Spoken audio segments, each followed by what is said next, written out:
खबरों का सारथी। नमस्कार, 22 का बादशाह में आपका स्वागत है। मैं हूं प्रियंका। 22 के बादशाह की शुरुआत करेंगे और यूपी की सियासत से जुड़ी तमाम खबरों के बारे में बातचीत करेंगे, लेकिन इसी बीच बड़ी खबर आ रही है। 7वें चरण का प्रचार प्रसार थमा। 7वें चरण का प्रचार प्रसार थमा। 7 मार्च को होगा 7वें चरण का मतदान। 7 मार्च को होगा 7वें चरण का मतदान। 9 जिलों की 54 सीटों पर डाले जाएंगे वोट। बड़ी खबर, 613 उम्मीदवारों के भाग्य का होगा फैसला। 7वें चरण के लिए प्रचार प्रसार थमा। 7 मार्च को होना है मतदान। 613 प्रत्याशियों के भाग्य का फैसला होना है 7 मार्च को 7वें चरण का मतदान। 9 जिलों की 54 सीटों पर डाले जाएंगे वोट।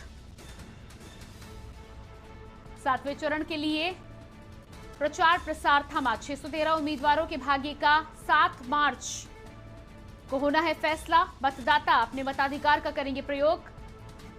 प्रचार प्रसार 7वें चरण के लिए थम चुका है।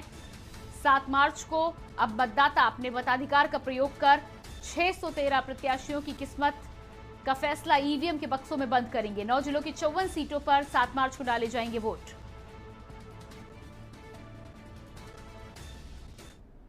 और इसके बाद आइए आपको सीधे लिए चलते हैं दिल्ली, जहां पर बीजेपी कार्यकारिणी की प्रेस कॉन्फ्रेंस चल रही है। अगर हम बात करें इंस्टीट्यूशन की, उत्तर प्रदेश की बात करें तो 10 universities, 78 degree colleges, 28 engineering colleges, 59 medical colleges और प्रैक्टिकली सभी स्टेट्स में all India institute of medical sciences. Uttar Pradesh में 2, यहाँ उत्तराखंड में 1, उसी तरीके से सुपर स्पेशलिटी ब्लॉक गोवा में, और मणिपुर में हॉस्पिटल का सुपर स्पेशलिटी ब्लॉक का डेवलपमेंट इस तरीके से देखने को मिला। और अगर हम गोवा की बात करें तो संपूर्ण आत्मनिर्भर गोवा, संपूर्ण विकास के दृष्टि से इसका एक बहुत बड़ा महत्व रहा। 10 साल के अंदर जो वहाँ विकास हुआ, आज गोवा की तस्वीर बदली हुई है। कनेक्टिविटी की दृष्टि से देखें, over bridges, under bridges, flyovers, एक उसका एक बहुत बड़ा महत्व है।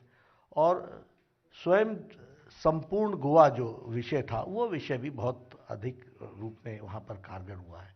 उत्तराखंड की बात करें तो 12,000 करोड़ रुपए खर्च करके 4 धाम की सड़क, ऑल वेदर रोड और टूरिज्म को डेवलप करना, प्रधानमंत्री मोदी जी का विशेष करके उत्तराखंड के प्रति अगला 10 साल उत्तराखंड का है, इसका अपील और लोगों का उसमें उसका रिस्पांस, और उसी तरीके से सौंदर्यीकरण का विषय, बाकी सारे विषय, और एम्प्लॉयमेंट के दृष्टि से भी जो एम्प्लॉयमेंट जनरेशन का काम हुआ है, उसका भी यूथ का अच्छा रिस्पांस आया है, ये हमको देखने को मिला है। तो हम ये महसूस करते हैं कि चारों राज्यों में भारतीय जनता पार्टी को अच्छी मेजॉरिटी के साथ लोग फिर से अपना आशीर्वाद दे रहे हैं। मणिपुर की बात करें तो Manipur was a state of blockades, Manipur was a state of insurgency, Manipur was a state of turmoil. वहाँ हमेशा ही बंद, ब्लॉकेड्स और इंसर्जेंसी का काम, तकलीफ का काम था। 5 साल में कोई ब्लॉकेड नहीं हुआ, डेवलपमेंट पूर्णतः हुआ, कनेक्टिविटी रोड का काम पूरी जोर शोर से चल रहा है, रेलवे लाइन इम्फाल पहुंच रही है, इसका भी प्रयास चला हुआ है और उसको तीव्र गति से किया जा रहा है।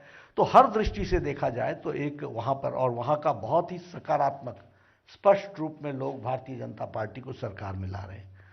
जहाँ तक पंजाब का सवाल है, जैसा कि हम सब जानते हैं कि हमारा अमरिंदर सिंह जी और ढींसा साहब के साथ समझौता होते हुए हम चुनाव में गए। पहली बार मौका हमें मिला कि 65+ सीटों पर भारतीय जनता पार्टी गई है और बहुत ही सकारात्मक हमको वहाँ पर रिस्पांस मिला है। और हम वहाँ पर, जिसको कहते हैं मोर देन एक्सपेक्टेशन, हम अच्छा नतीजा वहाँ लाएंगे, इस प्रकार से हमको देखने को मिलता है। ये कुल मिलाकर के चीज़ें देखने में आई। पंजाब का जहाँ तक बात करें तो चाहे वो करतारपुर कॉरिडोर हो, मोदी जी के द्वारा उसको जो 1947 से नहीं किया गया था, उसी तरीके से अगर हम बात करें तो ये जीएसटी लंगर को फ्री करना गुरुद्वारे में, उसी तरीके से अगर हम बात करें तो FCRA का रजिस्ट्रेशन देना हरमंदिर साहब को, उसी तरीके से जो ब्लैक लिस्ट किए हुए गए लोग थे 314 लोग, उनको डिलिस्ट करना।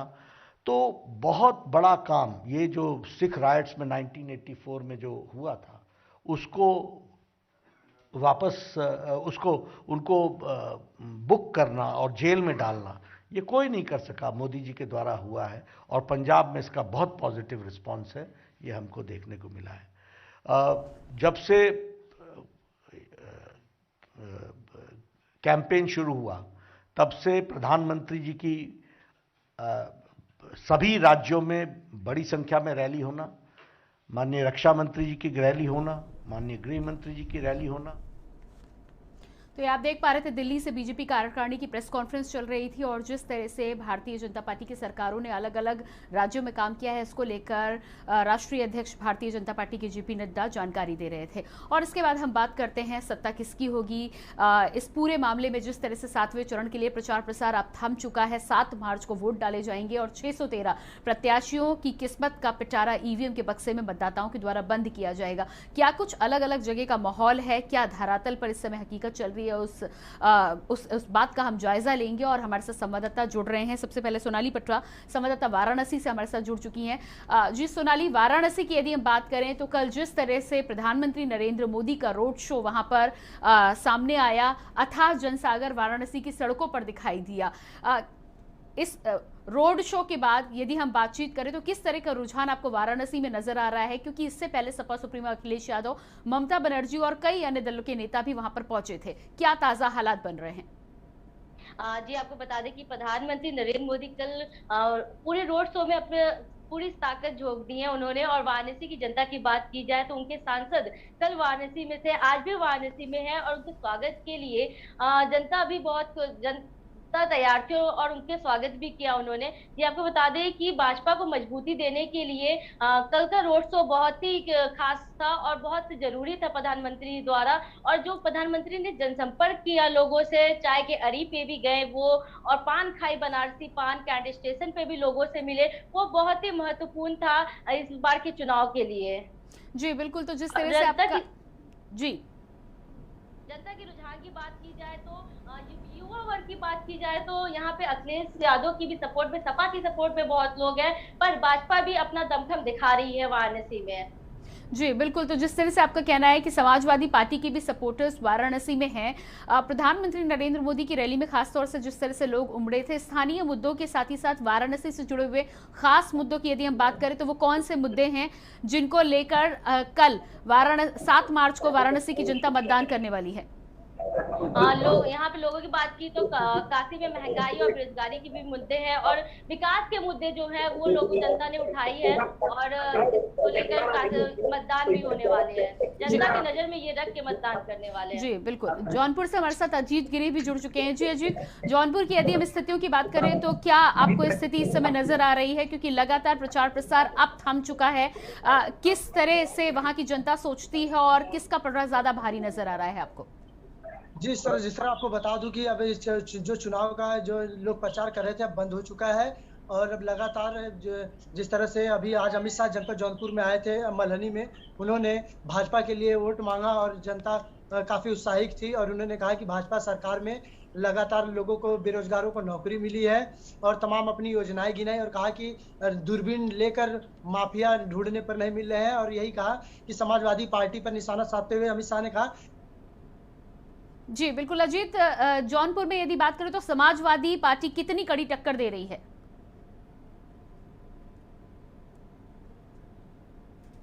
हमारे साथ अश्विनी उपाध्याय भी संवाददाता मिर्जापुर से जुड़ चुके हैं।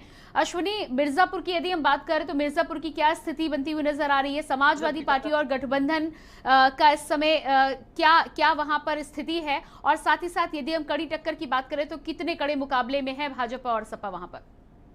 जी, अगर भाजपा सपा की अगर बात करें तो अगर कहीं न कहीं अगर मतलब भाजपा के विधायकों का अगर टिकट बदला गया होता तो कुछ चेंज हुआ होता तो जिससे जो कार्यकर्ता नाराज़ थे तो कुछ अच्छे समीकरण देखने को मिलते। लेकिन अब यह कहना मुमकिन हो चुका है क्योंकि जो भाजपा से जो नाराज़ कार्यकर्ता थे जिन्होंने पिछली बार अपने 2017 में अपने विधायकों के लिए लोगों ने दिल-ओ-जान से वोट किंग माँगा था, लोगों से घर-घर जनता से गए थे।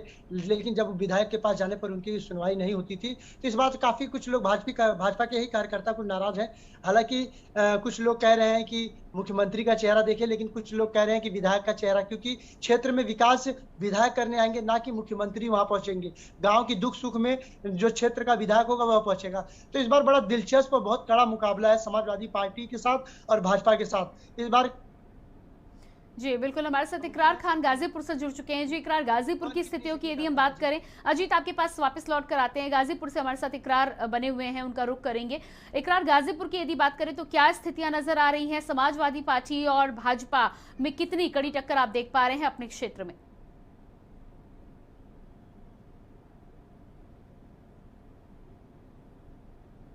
जी इकरार तक शायद हमारी आवाज पहुंच नहीं पा रही है। सोनाली आपके पास आएंगे, लेकिन फिलहाल रुकते हैं एक छोटे से ब्रेक के लिए। तो हम यहाँ लगातार बातचीत कर रहे हैं, अलग अलग जगहों से हमारे संवाददाता जुड़े हुए हैं। 7 मार्च को 7वें चरण का और आखिरी चरण का मतदान उत्तर प्रदेश में होना है, उसके लिए तमाम तैयारियां हो चुकी हैं। प्रचार प्रसार भी थम चुका है। ताजा हालात क्या कुछ बन रहे हैं, ताजा समीकरण क्या कुछ कहते हैं, उस बारे में जानकारी लेंगे, लेकिन उससे पहले रुकते एक छोटे से ब्रेक के लिए। आप देख रहे हैं के न्यूज, खबरों का सारथी।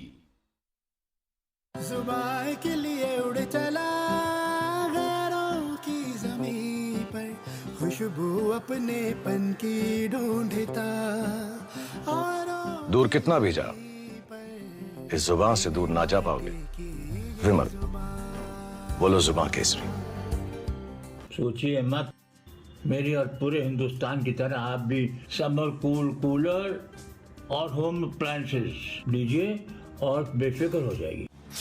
7 मार्च, पिक्चर साफ। योगी या अखिलेश, क्या है यूपी का जनादेश?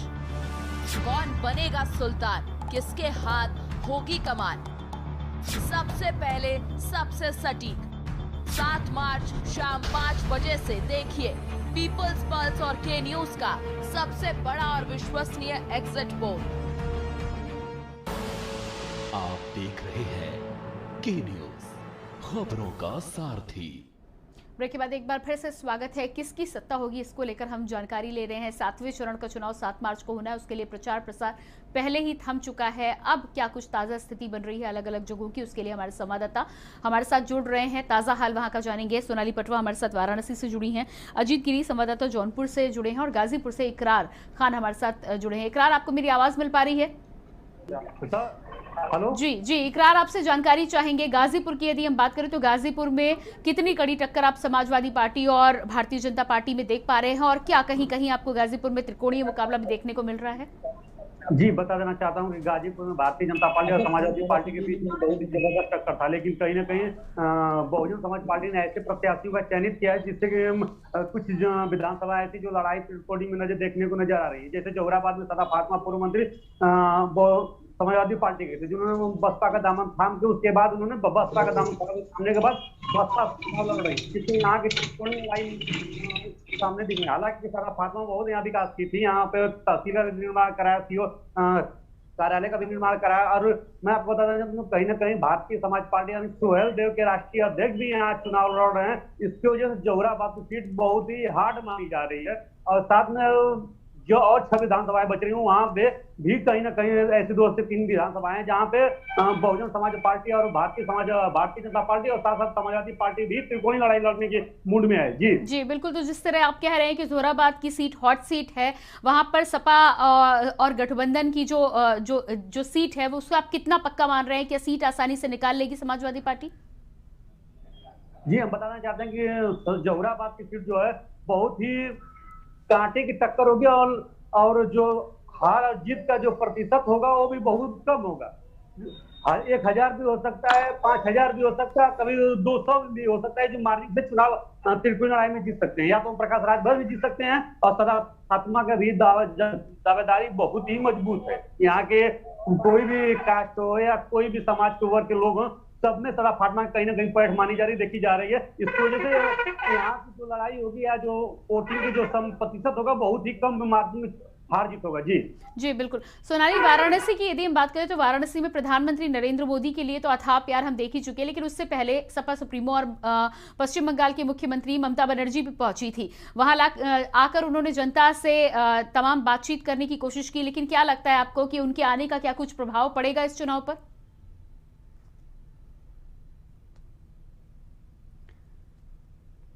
जी सोनाली, क्या मुझे सुन पा रही हैं आप? शायद सोनाली से हमारा संपर्क नहीं हो पा रहा। आपके पास वापस आएंगे लौट के। हमारे साथ जौनपुर से लगातार अजीत गिरी भी बने हुए हैं। अजीत, जौनपुर की यदि हम बात करें तो समाजवादी पार्टी और भाजपा को लेकर तो बाईपोलर चुनाव की बात पूरे उत्तर प्रदेश में की जा रही है, लेकिन आपके क्षेत्र में यदि हम बात करें तो बाकी अन्य पार्टियां जैसे बहुजन समाज पार्टी और कांग्रेस, इनकी क्या स्थिति बनी हुई है?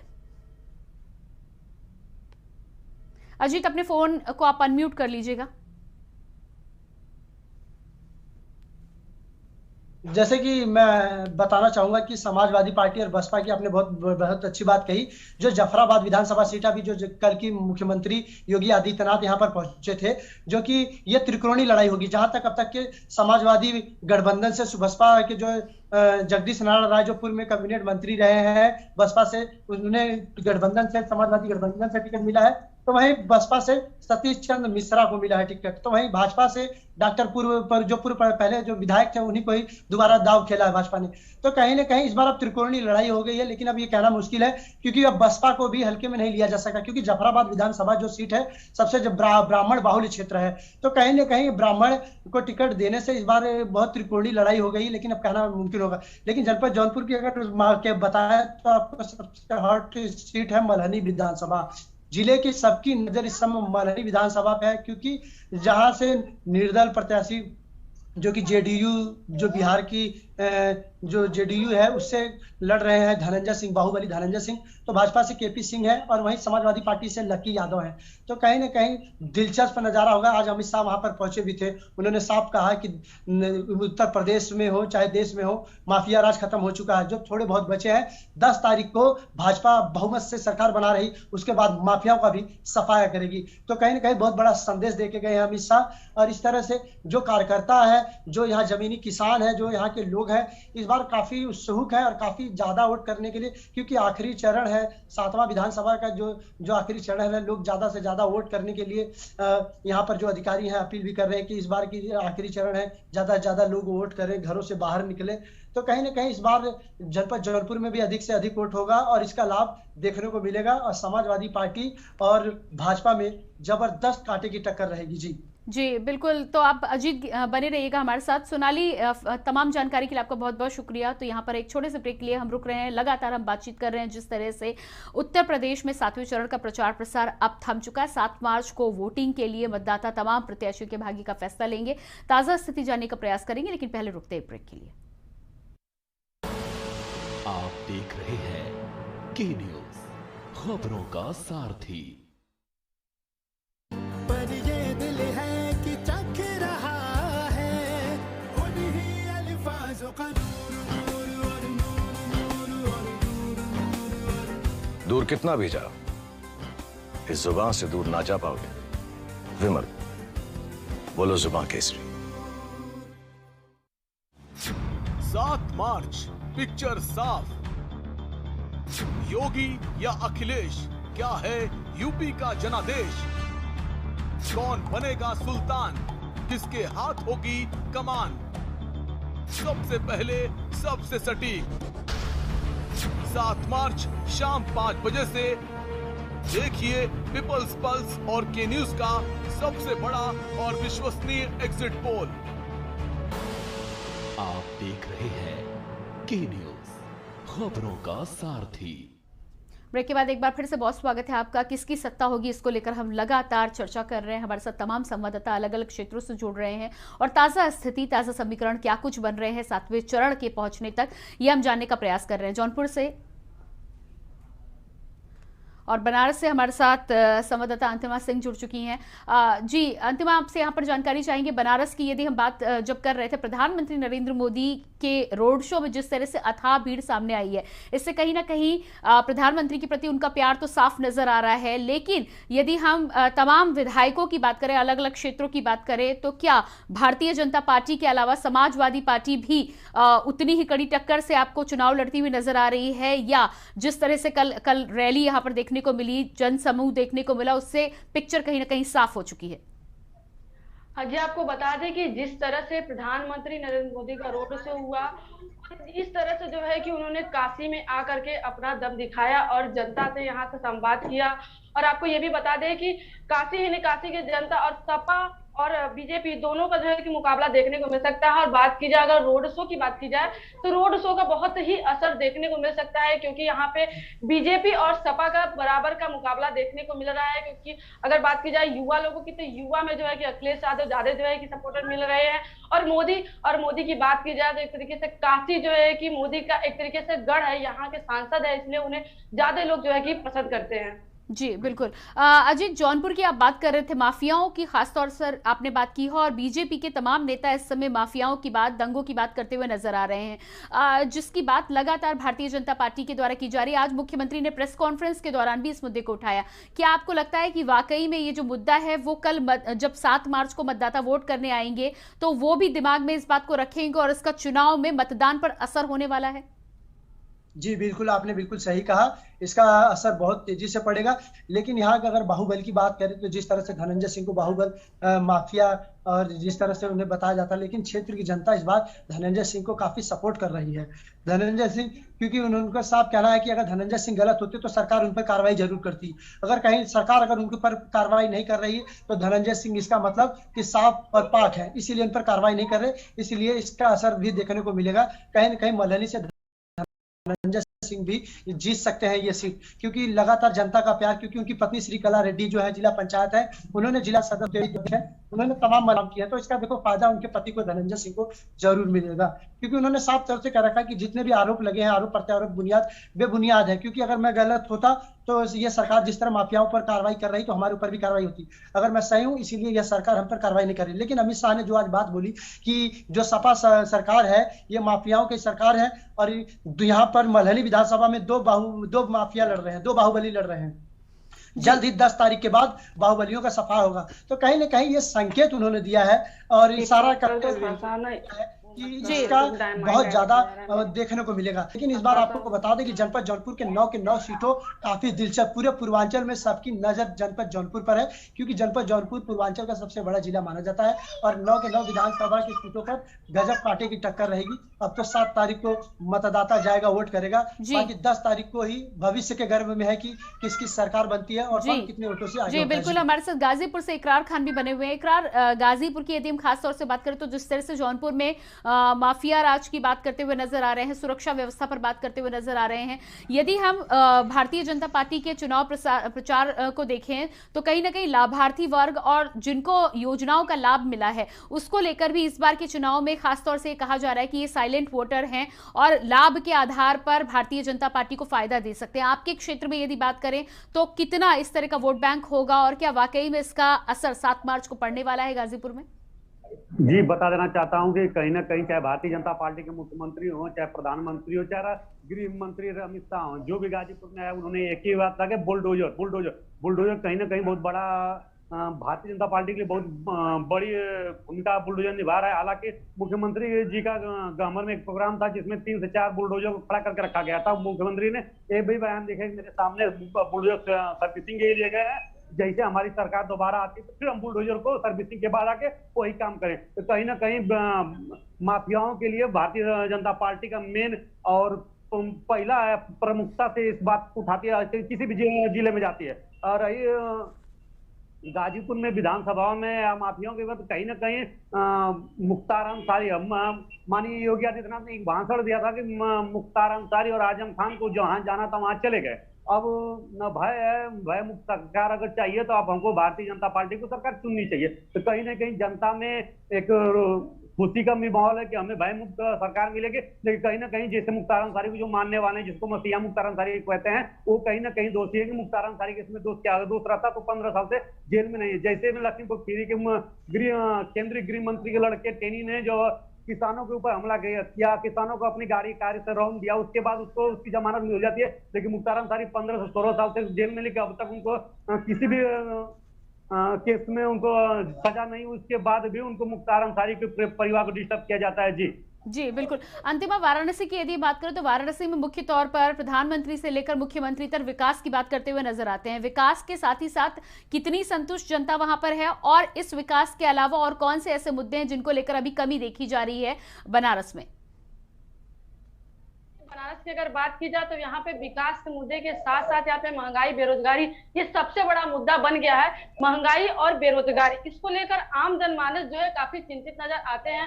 वे लोग जो है कि गरीब जो तबके के लोग होते हैं वो महंगाई से जो है कि काफी परेशान दिखाई देते हैं। कोई कहता है कि हमें जो है कि सब्जी जो है इतने का मिलना चाहिए उतने का मिलता है, तो तेल का भाव बढ़ गया है, तो टमाटर का भाव बढ़ गया है, इत्यादि चीजों का भाव बढ़ जाने से लोगों में काफी परेशानी हो रही है। वो लोग अपना घर द्वार अच्छे से चला नहीं पा रहे हैं। ये महंगाई और बेरोजगारी जो है कि सबसे बड़ा मुद्दा बना हुआ है आम जनमानस के बीच में। इनका यही कहना है कि आने वाले सरकार से हम यही उम्मीद करते हैं कि ये जो महंगाई और बेरोजगारी है उसे कम किया जा सके, और हम जैसे लोगों को जीने के लिए इस तरह से जो महंगाई बढ़ाया जा रहा है उसे घटाया जाए और हम अच्छे से अपना जीवन यापन कर सके। जी बिल्कुल। अजीत, जौनपुर की यदि हम बात करें तो जिस तरह से आधी आबादी से ज्यादा महिलाएं हैं अब, और वोटिंग में भी महत्वपूर्ण भूमिका निभाती हैं। महंगाई की जब हम बात करते हैं तो गृहिणियों को, खास तौर से घर चलाने वालों को दिक्कतों का सामना करना पड़ता है। जौनपुर में महंगाई कितना बड़ा मुद्दा है?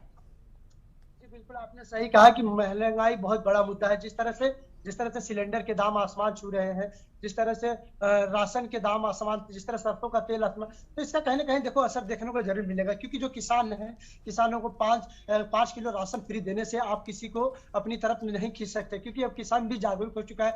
जितना किसान को कोटे से राशन नहीं मिलता, उससे ज्यादा जानवर जो छुट्टा पशु है किसानों को खेतों को नुकसान कर दे रहे हैं उससे ज्यादा। तो कहीं ना कहीं इसका असर तो देखो कुछ ना कुछ तो देखने को जरूर मिलेगा। लेकिन अगर महिलाओं की बात करें तो महिलाओं को, जिस तरह जो गृहिणी है उन्हें लोग काफी नाराज भी है कि जिस तरह से सिलेंडर के दाम महंगे हो रहे हैं, जिस तरह से तेल के, दाल के जो दाम महंगे हो रहे हैं, तो कहीं ना कहीं इसका थोड़ा बहुत प्रभाव देखने को मिलेगा। लेकिन जब योगी सरकार ने जो दावे किए हैं इस बार, क्योंकि सरकार आती है तो इस बार जो बेरोजगारी है वो खत्म कर दी जाएगी, युवाओं को नौकरी मिलेगी, जो महंगाई मुद्दा है महंगाई कम कर दी जाएगी। तो एक बार कहीं ना कहीं जनता एक बार मौका और देगी मुख्यमंत्री योगी आदित्यनाथ को दोबारा। तो कहीं ना कहीं ये देखेंगे। और जो समाजवादी पार्टी है वो भी दावे कर रही है कि अगर उनकी सरकार बनती है तो 5 साल राशन फ्री मिलेगा, प्लस सरसों का तेल भी मिलेगा, घी भी मिलेगा। तो तमाम जो भी पार्टियां हैं सब एक दूसरे जनता को लुभाने के लिए तमाम तरह के दावे करे, चाहे कांग्रेस हो, कांग्रेस में भी बेटियों के लिए स्कूटी का ऑफर दिया गया।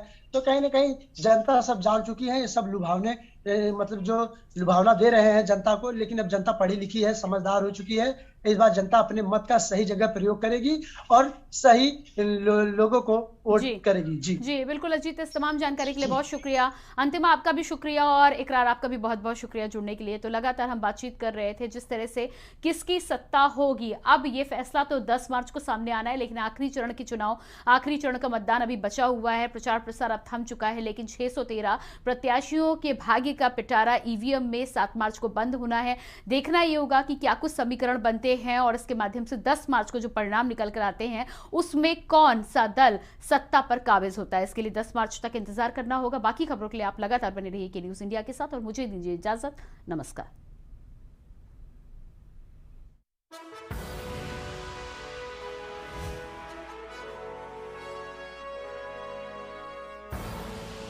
आप देख रहे हैं के न्यूज, खबरों का सारथी। 7 मार्च, पिक्चर साफ। योगी या अखिलेश, क्या है यूपी का जनादेश? कौन बनेगा सुल्तान, किसके हाथ होगी कमान? सब